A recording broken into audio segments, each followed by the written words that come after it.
Ever since TikTok's launch 9 years ago, we've seen content so unhinged that governments worldwide are actively trying to ban the platform. The app has turned personal dysfunction into entertainment, and the algorithm rewards the worst behavior imaginable. And then there's Leslie Clark, who is by far one of the worst people on the platform. She was arrested for stealing her mother's car. There's the constant blaring music that got her noise complaints. She ran a scam claiming her cousin needed baby formula. There's stalking, racism, car theft, noise complaints from hell, a paper trail so long it's its own paper trail. And we are still in the introduction. We haven't even gotten to the stuff yet. In fact, these moments are so unhinged that even people who have been following this for years had to stop and reread what they were looking at. This is just the warm-up. This is the story of how one person managed to violate nearly every boundary of human decency, film it all, and somehow keep coming back for more. Born on June 8, 1997, Leslie Clark lives in Livingston County, Louisiana, where she works at Taco Bell. Oh shit, here we go again.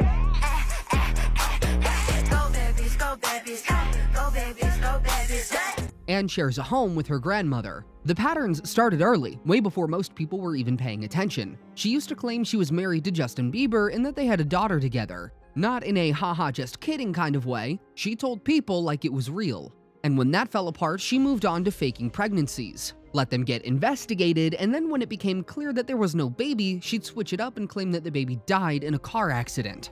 Just stacked one lie on top of the other, instead of ever admitting she made it up. And if anyone called her out on this toxic behavior, she wouldn't back down. She'd just rage at them, deflect, attack. At one point, she even described how she hates her own sister. That is nearly everything that is publicly known about her private life. No detailed childhood history, no accessible school records, nothing that clearly explains how things unfolded the way that they did. She's been open about her developmental challenges. Shut up. You might as well cut me off. Cut me off. And over time, her living situation with her grandmother has become a central part of her online presence. Her TikTok account began like countless others, nothing particularly remarkable, but the platform has a way of amplifying certain behaviors. And Leslie quickly discovered that trauma drew attention, so she began live streaming arguments with her grandmother, turning private moments into public spectacle. Then followed them with emotional rants about her relationship. I just did! Yeah, that's what I'm not taking any more of your abuse, Leslie. There's no abuse, I was just saying. Just leave it alone.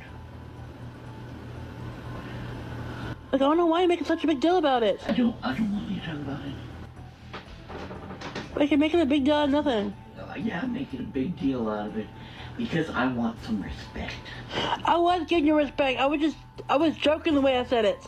And her ongoing search for a boyfriend, which soon became a reoccurring storyline. Swear that you stay single, next thing you know, you meet a girl at a bar, and next thing you know, you get her laughing, it's 2 a.m., telling your buddies. Yeah, I bet your daddy's so proud. How's the little girl turned out? What followed was a pattern that would define her presence on the platform. She would reappear under a new name, more irritated and quicker to explode. In fact, Wait I'm Queen Badass 2461 is only one of the many accounts that came and went. The returns always came with sharper edges, vaping straight into the lens, and picking fights with people she had never met.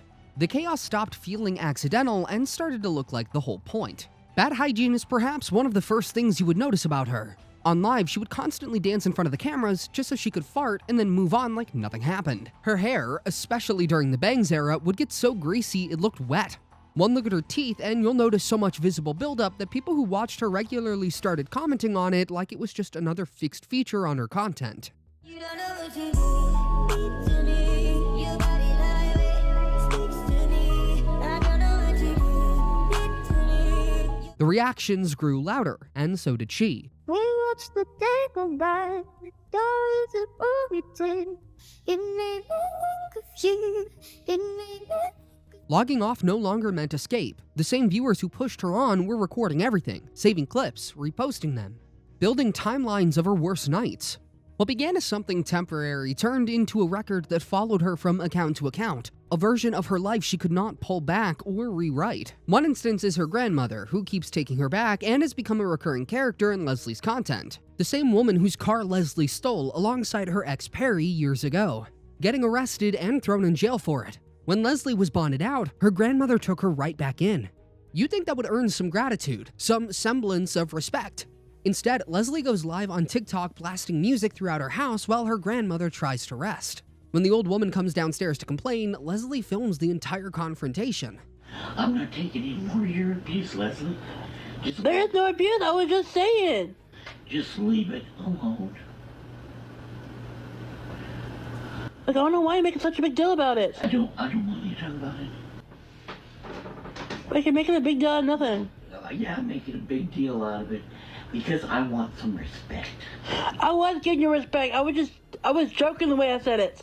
The arguments happen constantly on her live streams, Leslie getting drunk, vaping everywhere, throwing up and not cleaning it. Her grandmother seems resigned to most of it. The only real line in that house is cursing. That filthy mouth. Yes, ma'am. You have got a solar firm mouth, and I hear it in here with the door closed. Come on. Don't you dare get on that phone and cuss like that again.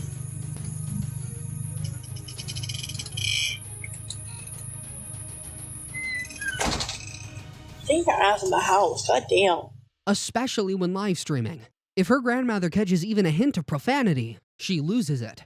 Like the time Leslie went outside on a live stream and her grandmother could hear her swearing through the walls. She came out screaming, telling Leslie to never get on that phone and cuss like that again. But it's not just her grandmother. Leslie had no respect for anyone. She'll go live walking down the street of her neighborhood with music blaring at full volume. One night, a cop pulled up. He tells her that there have been noise complaints, that she needs to cut it out or he'll take her to jail.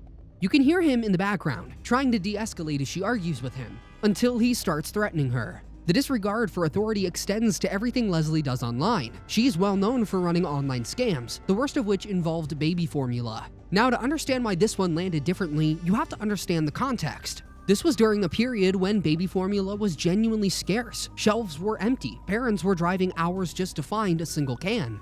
Prices had skyrocketed. It was a national conversation, a source of real anxiety for families who just needed to feed their kids. And in that moment, Leslie tells her audience that her cousin just had a newborn.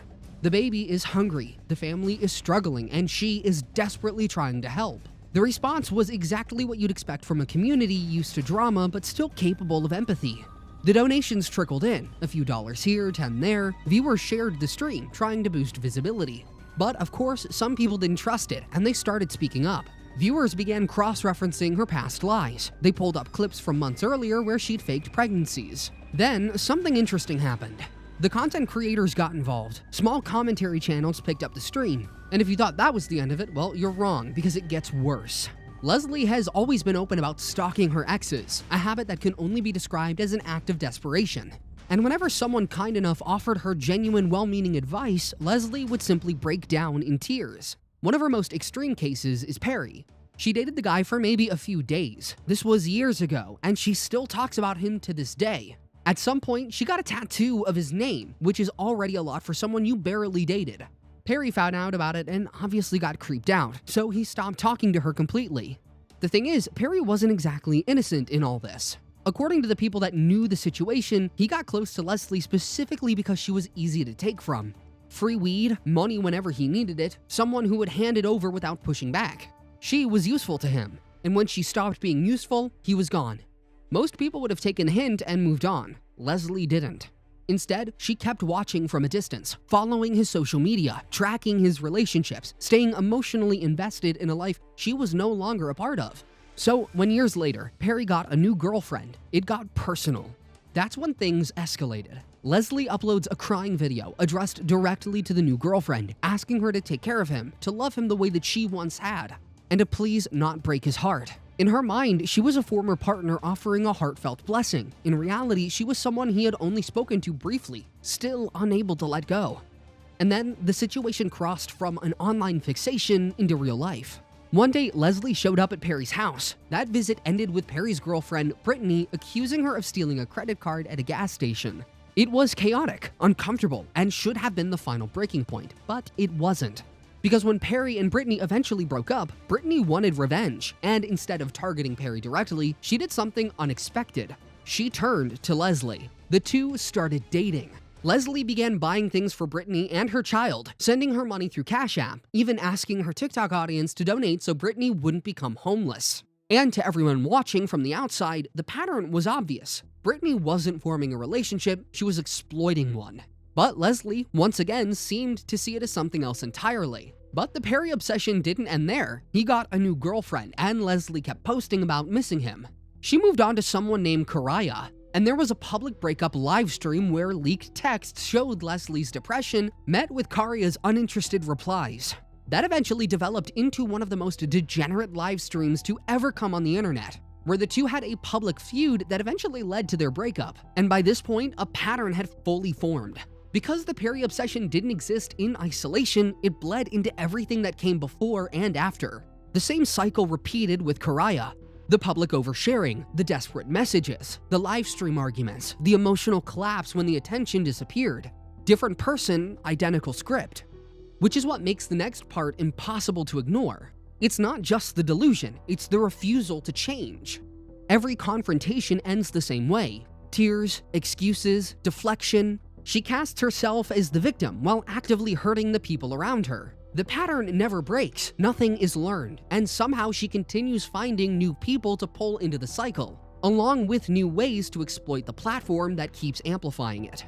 And just when you thought that was the end of it, another layer reveals itself. The chaos around her does not slow down, it shifts into something heavier. She starts posting openly racist remarks, pushing crude stereotypes while at the same time fetishizing the same people she's targeting. It keeps happening. Later, she even admits that she uses slurs in her own post.